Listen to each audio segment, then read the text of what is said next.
نستقبل معنا هلا ابو طلال تنحكي شوي عن اجواء المونديال، شو عم بيصير بالمونديال؟ ابو طلال انت مع مين بالمونديال؟ شيكاغو بولز. يا ابو طلال شو خش شيكاغو بولز بالمونديال؟ شو عم تحكي؟ فوفي شيكاغو بولز. ولك خي ايه هوليك باسكت شو بك؟ فوفي شو؟ مونديال إيه؟ يعني فوتبول. لك شو قصدك يا ابو طلال؟ سوري بعدين بدي تحضر لي حالك بال 2022 بدنا نروح على قطر نحضره سوا. كنا ايه حنروح على قطر هلا يي مزبوط لانه طلع في رشاوي ما رشاوي مش رح ياخذوها بقى. انقال هيك الجمهور يا فوفي إيه؟ انه قصه رشاوي ما رشاوي بس هي انفاكت إيه؟ انفاكت يعني إيه؟ هي مش قصه رشاوي، هي قصه عشان قطر ما حققت شيء اهداف بسوريا. لك شو خص سوريا بقطر بس بالمونديال؟ ولا بس ولا كانوا قاعدين قطر قايلين لها اشتغلي بسوريا مزبوط خذي المونديال، ما اشتغلت بسوريا سحبوا المونديال. طب واضحه. مين رح ياخذه هلا؟ اللي عم يربح ايه مين عم يربح يعني؟ داعش. داعش رح ياخذوا المونديال؟ ايوان وبعونه تعالى ان شاء الله. وين رح يعرضوه يعني؟ وين باي بلد؟ ببلادهم يا حبيبي، ما عندهم بلاد العراق والشام كلها، ما هلا اخذوا الموصل والعراق والرقه والسكن والحسكه ودير الزور واسبانيا وماليزيا وفاتوا على مثلث برمودا وسحبوا كلها.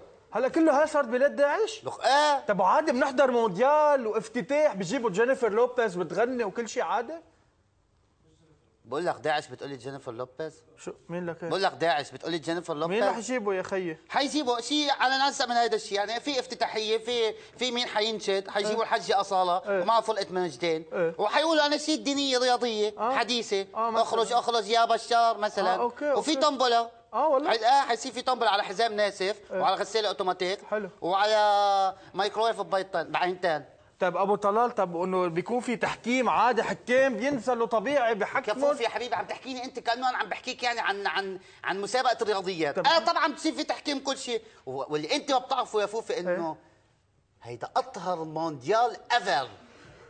ليه يا ابو طلال؟ شو خاص ليه؟ هقول لك ليه، عشان ما حيصير في ولا غلطه لا بالتحكيم ولا بالبلنتي ولا رح يكون درسنا مزبوط يعني؟ انسى مش دارسينا. شو لك؟ حيجيبوا مفتي على الملعب. مفتي؟ ايوان مفتي بقلب الملعب، حيجيبوه بقعدوه بنص الجمهور. غرفه اجاز عشان ما حدا يغتاله، مرافقين حواليه. طيب وبيقعد براقب اللعبه. طيب فوفي اي غلطه بتصير بالملعب صرف بينزلوا. انسى هنود حمر وفلتانين. بينزلوا بيوقفوا تحت، بيوقف المفتي رص الصفوف برص الصفوف، بعيط لصاحبه ماذا حدث؟ بقول له هيداك بعونه تعالى قام ميسي بارتكاب خطا على رونالدينو. ابي يصفن المفتي بياخذ له شي نص ساعه، بيرجع بقول لهم بناء الى احكامنا المدروسه والعادله تقطع رجل ميسي. هذا الحكم.